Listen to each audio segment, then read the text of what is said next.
Let me tell you how this relationship went. People on the YouTube channel right now are like, the second you said that, they're like, that's me. Yeah. Anybody else feel that way? What other things is your book going to teach us? And I didn't know how vital this topic was until I was like 5th year in my business. Main topic of the book is what? Welcome to the channel, Ashley Kehr. I'm so excited. You have a topic and a book that's coming out that is so vital. And I didn't know how vital this topic was until I was like 5th year in my business. And I had screwed up bad partnerships. I was choosing the wrong people. I was setting things up incorrectly. But you have a book coming out about partnerships. Yeah, so Tony Robinson and I co-authored, as of right now, it's going to be called Powered by Partnerships, but we are getting mixed feedback that this may be based on relationships and that someone might buy it and be mad that it's not going to fix their relationship with their boyfriend. So we're trying to change the title around to maybe gear it more towards just real estate. Okay, so a book is coming out. You publish it with Bigger Pockets, so obviously people can find it where they should find it. Guys, if I were you, I'd buy it on Amazon. It's easier, there's less friction, and Amazon, you can leave a review. Make sure you leave her a review. Main topic of the book is what? So basically, it's about how to use partnerships to further your real estate investing, but also how to create good partnerships as to why do you want a partner, first of all? Is it just because you think that you should, or is there actually a valid reason as to why you want to partner? How do you find a partner? Structure the partnership. How do you even approach the partner? And then also maintaining that partnership. So, okay, you've come to agreement, you're both gonna be 50-50, this person's putting in this much capital, you're doing this. Oh, yay, I have a partnership. But also long-term, how are you staying aligned? How are you keeping that partnership healthy and maintaining a balanced relationship? I have the best man at my wedding I do not talk to anymore. That's a sad thing. Yeah. There's a lot of people that have had that same story. It's not his fault, it's my fault. I actually partnered with the wrong person. They were a mirror image of myself. And so we both wanted to do the same things in the business naturally. And so when we try to split up the relationship and you do A, B, and C, I do X, Y, and Z, both of us just wanted to do A, B, and C. And there was no partnership book out that was saying, hey, do not partner with your best friend just because they're your best friend. Yes. And what I did, Ashley, is I actually moved him and his family from Utah to Arizona. Yeah. And I put him on salary because I was like, oh, you have desire. You're my friend. You're my best man at my wedding. You can trust them, you think. Yeah. You think. Let me tell you how this relationship went. After this thing went down in flames, I went and took the computer out of his house that was a company computer. My IT person was going through the computer, erasing everything to give it to another person. Yeah. And we found out that he had a side job the whole time. He was on salary at $15,000 a month. And he also, for like 3 years, we're like, why does Aaron leave at 11 o'clock in the morning every day? We don't know where the hell this guy goes. We found out he had a side job working for somebody else for 3 years, and I had no idea. So obviously he wasn't doing a lot of work for you. He was not doing a lot of work. I felt like he was working against me, and I didn't realize it until years later. It was 100% my fault. So your book talks about when to partner. Are you on one side of the fence? Are you like, you should have a partner or you shouldn't have a partner? No. I am on the fence as to what is the reason you're jumping off the fence to have a partner. So I think of 4 missing pieces. So if you are missing something and that's stopping you from getting started in real estate or getting your next deal or growing and scaling your business. So those 4 pieces are time. You don't have the time. Okay. You need somebody who can maybe find deals because you're still working your W-2 job. Love it. The next thing is money. You just don't have money and you don't know about PACE yet and creative financing and you think that you need money still. Or even just to have cash reserves, something like that. Rent an office or have car expenses or dinner expenses, whatever it is. Yep. Or even pay for closing costs or whatever else. Yep. The next thing is knowledge and experience. So you wake up today and you're like, I want to invest in real estate because I want the tax write-offs. I don't want to read books. I don't want to listen to podcasts. I don't want to go and buy a deal. I need somebody who is knowledgeable about all of that and is going to do that for me because I don't want to learn any of that. Okay. And then the last thing is security. Oh. Literally just I was not even planning. I was not. Yeah. Was anybody else? By the way, we have a live audience. Live audience. Let's hear what you. Okay. I was not planning on hearing that. Security. So this was based off of my own experience. When I started in real estate investing, I was afraid and I needed that security blanket of doing it with somebody else so that if I failed, I had somebody to fall with me and we could bounce off each other. People on the YouTube channel right now are like, the second you said that, they're like, that's me. Yeah. Anybody else feel that way? Yes. It's like, I need somebody that I'm compatible with that makes me feel comfortable about the action steps I'm taking, or to take them with me, like a brother in arms or a sister in arms type of thing. That's or really like good. things that you're afraid about. Like for me, it was, okay, I didn't have money, I didn't have capital. So my fear was, okay, I don't have even reserves for buying this first property. The roof blows off. I have to buy a new roof. The tenant falls and sues me.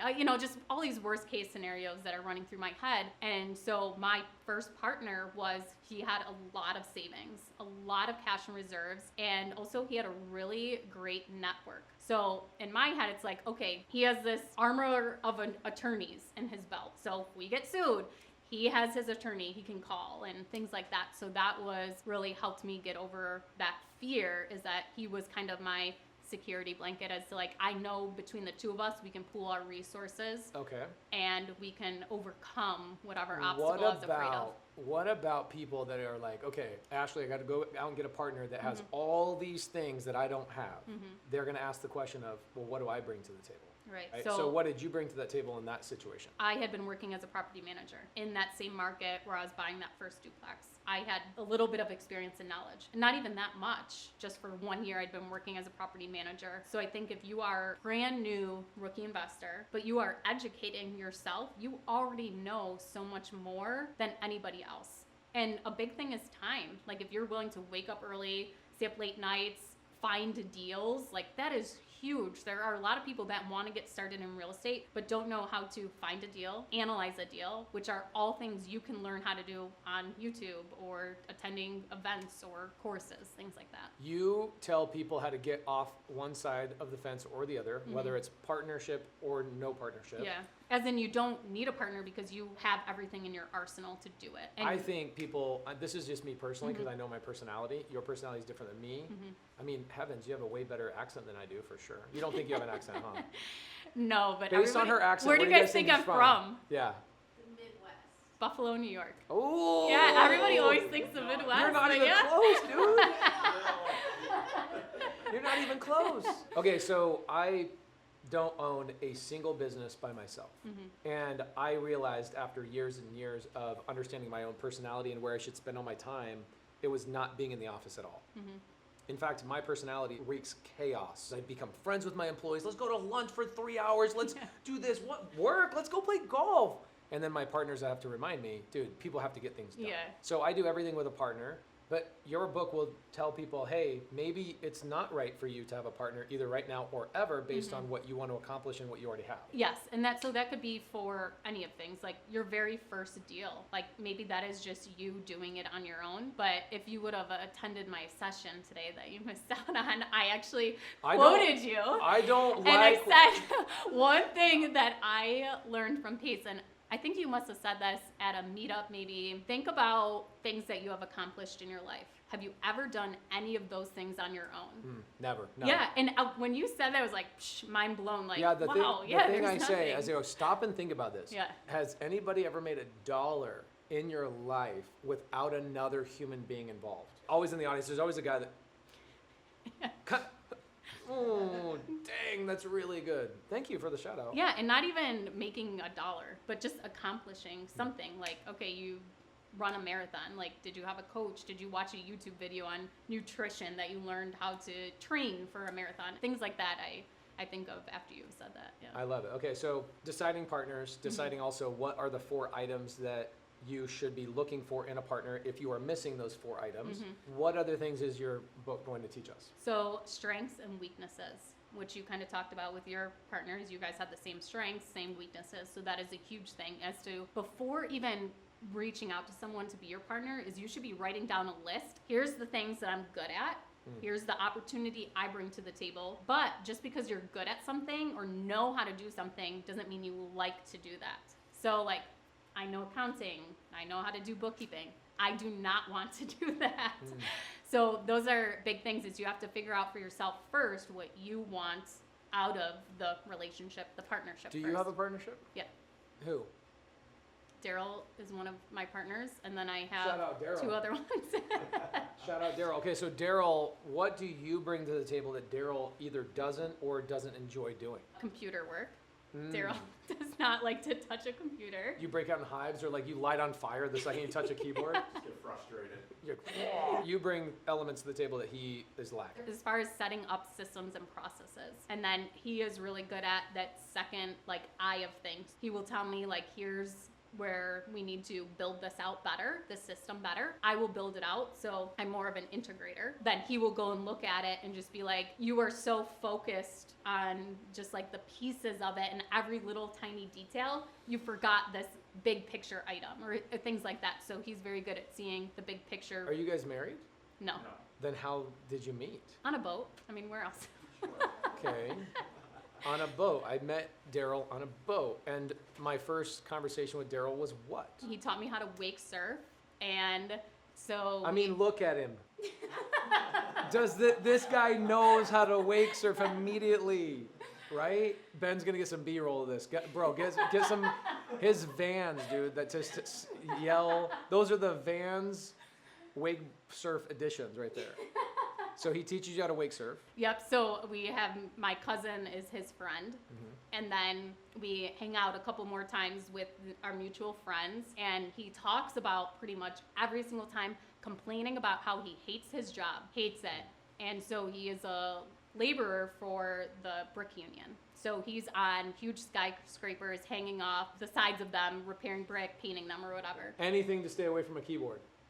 But also, he's laid off in the winter. So during the summer, we kind of talk about real estate, whatever. As fall starts to come, offers to do whatever I need for free over the winter months when he's laid off to learn about real estate investing. And then he, long story short, he ended up quitting his job and now he's a full-time investor. Is he your only partner? No, I have 2 other main ones. See, this is great. So I have 9 of you. Yeah. 9 Ashleys. Yeah. You're the unicorn. Like she was the missing link in your success. Absolutely. Right? You needed an integrator. A lot of us crazy visionaries. I mean, you have a lot of visionary inside of you, which is really important of why you got to lay out. I do flex with that. But you flex and you got to find the things that you're really good at and you like to do and then find the person that you're missing link, like a puzzle. Yep. And it's okay to have more than one partner. Right, exactly. And that's where you also have to have those stay in alignment with your partners. So my first ever partner was completely passive. He brought the capital and then that sense of security to me. He doesn't know the addresses of our properties, and we don't have a ton where it wouldn't be hard for him to know that, but knows nothing about real estate investing. That is fine and that is okay. That's how our partnership worked. But as I started doing different deals, I needed other types of value or other things brought to the table. It really kind of transitioned when I bought a 4-unit that I was completely renovating, and I had never done any kind of huge rehab. And then I took on a partner. I gave him some equity in the deal in exchange for his sweat equity. We renovated a 4-unit apartment complex together. Actually, it was a mixed-use building, and then we ended up putting a liquor store in one of those buildings. And a huge value to me was not only his sweat equity of, knowing construction, but also he owned 5 Subway franchises. And he had a supervisor that did everything for him. He didn't have to do anything. She oversaw everybody. One benefit that I was looking for is like, okay, I want to open a liquor store. I don't want to manage employees. I don't want to get a call that somebody's calling in sick. I don't want to order inventory. I don't know anything about wine and liquor. I just want someone else to run it. So a benefit was his supervisor for his Subways.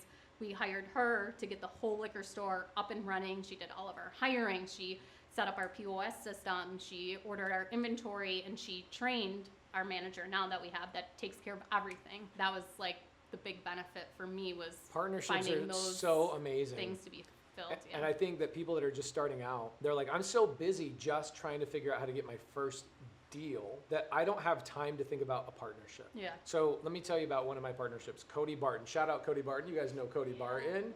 Carly works on our team. Cody reaches out to me on a podcast. I give out my cell phone like an idiot, and he sends me a text, and he does the same thing you do. Can I teach you how to wake surf? Is that what, wake surf? No, it wasn't that. What was it? Yeah, it was wake surf. Okay, You're cool. right. Yeah. He sends me a DM or a text message, and he says, I have a lot of leads, but I'm not a good closer. I'd love to give you all my leads for free, and I just want to watch you close. And you can keep all the money. Yeah. I don't want to have anything to do with it. I just want to watch you close. And so this is a guy that's smart. This is a guy that's really, really smart. He runs now hundreds of our employees. Wow. Him and I own 5 businesses together doing collectively probably 70 million a year in revenue. Wow. And it started with him That- sending me a message saying, I'm lacking something that you have. We sat down at a McDonald's. I said, bull crap, you have leads. You don't have leads. Show me these so-called leads. Sure enough, opens his laptop. Here's the leads. I go take those leads. I close 4 of those leads into contracts that weekend. We both make 40 grand. He makes 40, I make 40. And for 6 months we date, just like you guys. You guys dated for a while. Yeah. Like made sure that there was no red flags. Like, wow, I really like this person. My significant other's okay with this. This is great. My significant other was not okay with Cody Barton for 6 months. Yeah. Because she was like, I don't want you having partners. Why? Because I screwed up my previous partnership because I hired the wrong person. My wife had PTSD. Cody and I go and do 4 deals. And before that, Cody was having a hard time doing deals for 5 months. So if you're somebody brand new, a book about partnerships could be the missing link in your success. In fact, Carly, you do deals with people. Kevin, you do deals with people. Yep. Have you ever done a deal without a partner? No. Every deal requires another person. So last question, because I think that we've got to keep this short and let people know how important this is. Partnership doesn't necessarily mean I'm in an LLC with you. Correct. Could a partnership also mean I'm JVing with you for a year? Yeah, so a joint venture agreement where you each have your own entity. You have Pace LLC, I have Ashley LLC, and our 2 LLCs enter together into agreement to own that property, where there's less liability and less kind of long-term commitment with that person because it's for the one deal. So one thing that we talk about too in the book is continuing alignment. So with my partners, we each have an LLC. So all my properties with Daryl are in an LLC. My properties with Joe are in one. My properties with Evan are in one. It is because we're long-term, have these goals of what we want with each of our LLCs, and we're continuing that long-term relationship. I did a house flip with James Daner. He's awesome. Yeah, he is. He is great. And we did a joint venture agreement because it was like a one and done deal. So it was, we're not going to continue to run a full business together. It's just one quick thing. Did you even have to get a bank account together necessarily? Nope. Yeah, nothing. Okay, cool. So your book's going to talk about JV agreements. Yep. It's going to talk about full-on partnerships. It's going to talk about staying in alignment. Yeah. Will it talk about how to have more than one partner? Yes. And as to making sure that you're open with your partners, and this is where it sounds like almost dating and relationship advice, but communication is like a really big thing that we talk about. So if we're partnering on one deal, it's like, okay, just so you know, this one deal is we're dating, we're gonna do this one deal. This doesn't mean every deal that I do from now on we're gonna be partners on. Yeah. And like making sure that you have that. And also with my 3 partners, I literally look at the deal and I'll be like, which partner makes sense? What do I need for this deal? And I'll be like, okay, you know what, Daryl's gonna be a good fit, and I'll approach him and be like, let's do this deal together. And I think being open and honest with them is to like, I'm gonna do different things, and I'm not gonna do every deal with you, in which they're okay with, because if I need a lot of money for this deal or whatever it is, I'm not gonna go to Daryl because he's out on his wake surf boat every day not making money. I'm gonna go to Evan with, the large amounts of capital that is going to fund that deal. So Does anybody want Evan's phone number? he's recently single as of yesterday. I got the text too. So. Kevin?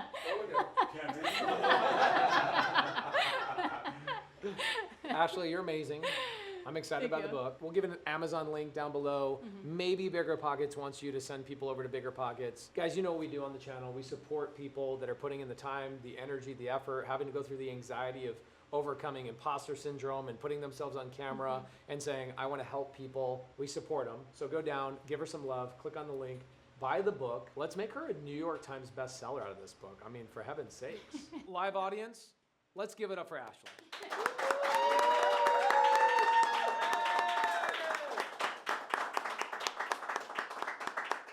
Boom.